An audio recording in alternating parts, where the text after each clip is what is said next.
Now, we are starting yet another important session, that is nuclear energy. Important means it is with regard to your future classes. Now, this is not included in your, it is not included in your important portion. The important portions will be given to you, but we have to study this.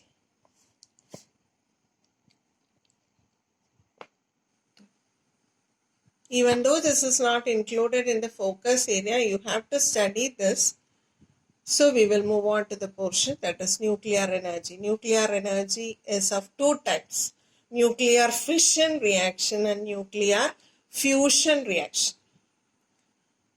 So nuclear fission is the process in which a greater nuclei of greater mass is split up into lighter nuclei using neutrons. That is, as we have studied in chemistry, larger nucleus will be unstable.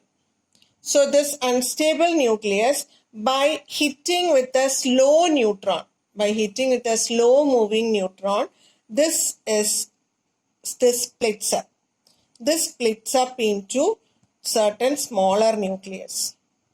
And what happens? Certain energy will be lost, or certain energy will be created here.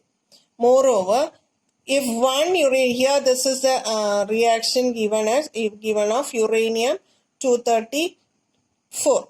That is, uranium atom is bombarded with this slow neutron and two smaller nuclei are formed and a lot of energy is released and three fast moving neutrons are also released.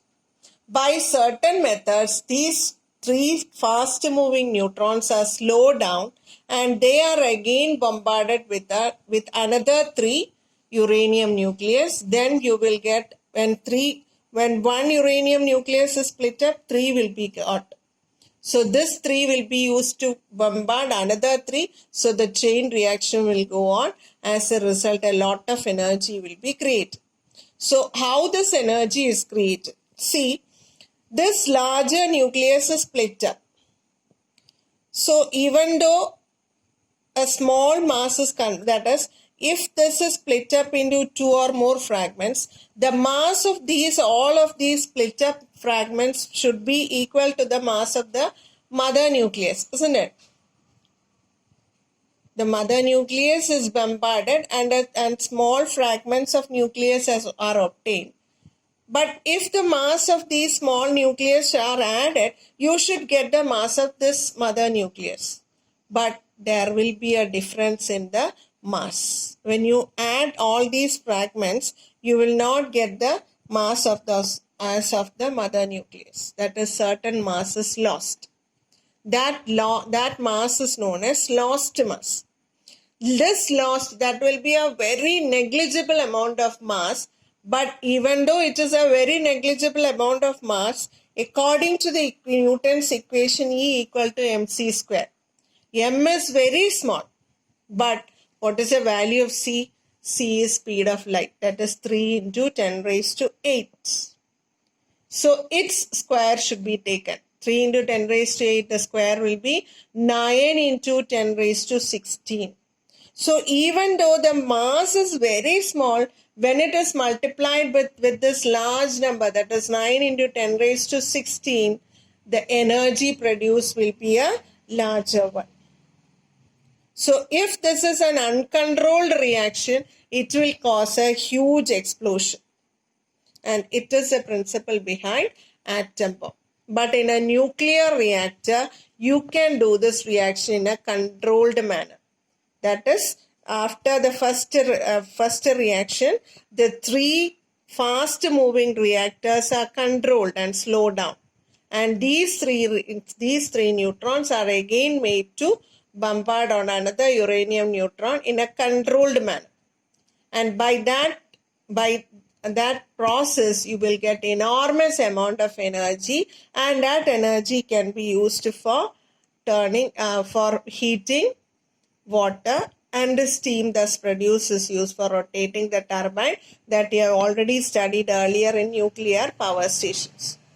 So what is nuclear fission? It is a process by which a greater mass nuclei is split up into smaller nucleus and the lost mass is converted into energy.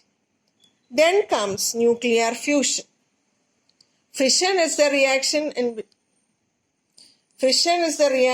which a larger molecule is split up. So fusion is a reaction in which smaller nuclei are fused to become a larger nuclei. So nuclear fusion is a process in which lighter nuclei are combined to form heavier ones.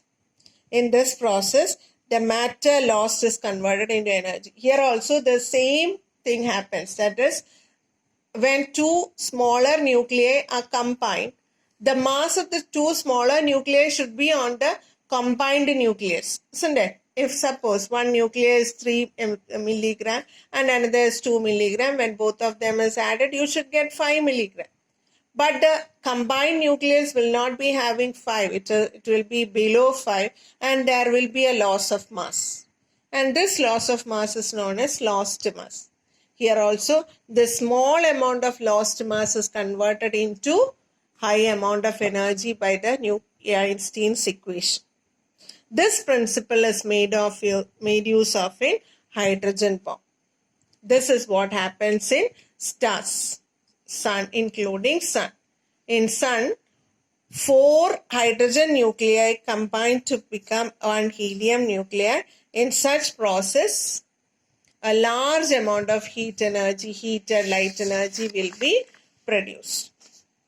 So this nowadays researchers are going on to find a way to do this nuclear fusion reaction in a controlled manner. Uncontrolled manner will result in hydrogen bomb. Nowadays scientists are researching to do it in a controlled manner. There are power stations to control fission reaction and produce electricity.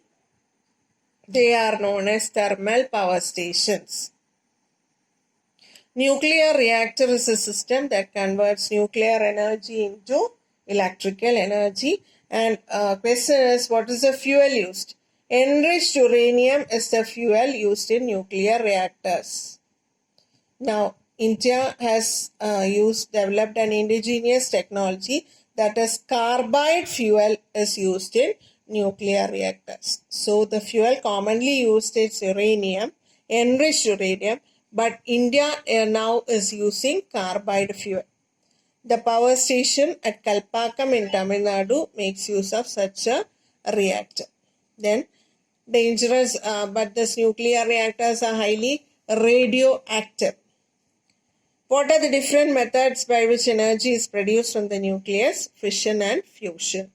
Even if the matter converted is very small, the energy produced is very large. What is the reason? As I told you, even though the mass is very low, by making use of this Einstein's equation E equal to mc square, the energy produced will be very high. Then, what is the reason for uncontrolled fission reaction ending in an explosion? Due to high temperature developed and due to the high temperature developed in the fission reaction, what happens is the neutrons release will be a faster one, and this will now explode in a very high manner. Then this we have already studied here. Next one is nuclear pollution. Pollution is the nuclear waste and the nuclear radiations pollute the atmosphere very much. The pollution caused by the presence of radioactive substances and radiations, water, air and environment is known as nuclear pollution. It is very dangerous. As a result of nuclear decomposition, alpha, beta and gamma radiation spread out.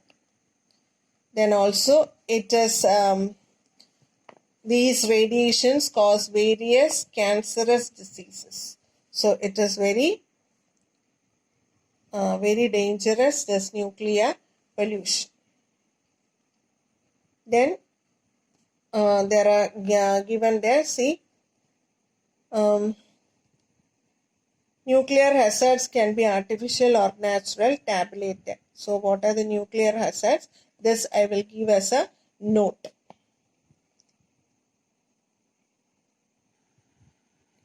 We are moving on to a very important portion, that is it is also included in the focus area, renewable sources of energy. Renewable sources of energy means, as from the word itself you can understand that it can be renewed as and when it is used. Such type of energy is known as renewable sources of energy. That is one energy what we studied earlier is tidal energy. Tidal energy or the wave energy, you will get this continuously. Even though once it is used up, you will get the tidal energy again and again. Such energy are known as renewable sources of energy. And the most important of this renewable sources of energy is it will not create any environment pollution. So those which replenish energy as it is being used up are the renewable sources of energy. Replenishable means if you are using it, you can replace it also. Such energy are known as renewable sources of energy. The natural sources of energy obtained from sunlight, wind, rain, high tide, etc. can be replenished. If you are using sunlight today, you will get sunlight tomorrow also. So such energy can be replenished. Hence, these are examples for renewable sources of energy. They do not pollute the environment. Then other sources of energy are petroleum, coal, natural gases. These are non-renewable sources of energy and they are very harmful to the environment also. Next comes green energy.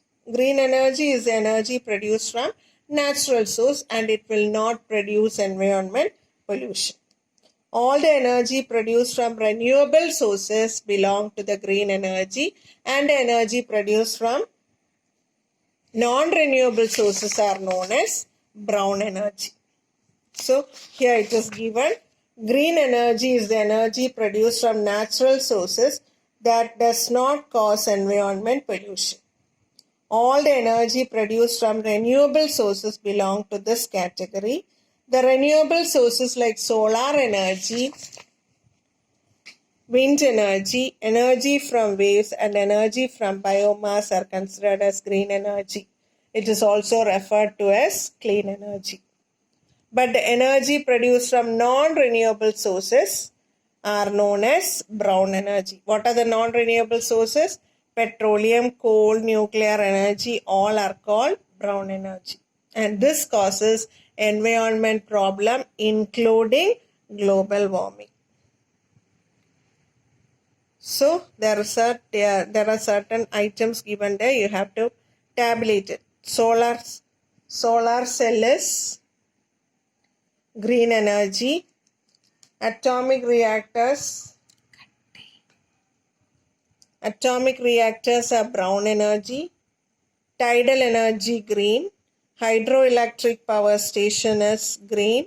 Diesel engine is brown. Windmill is green. Thermal power station is brown. The other portions you can read from your text. It is very easy to learn.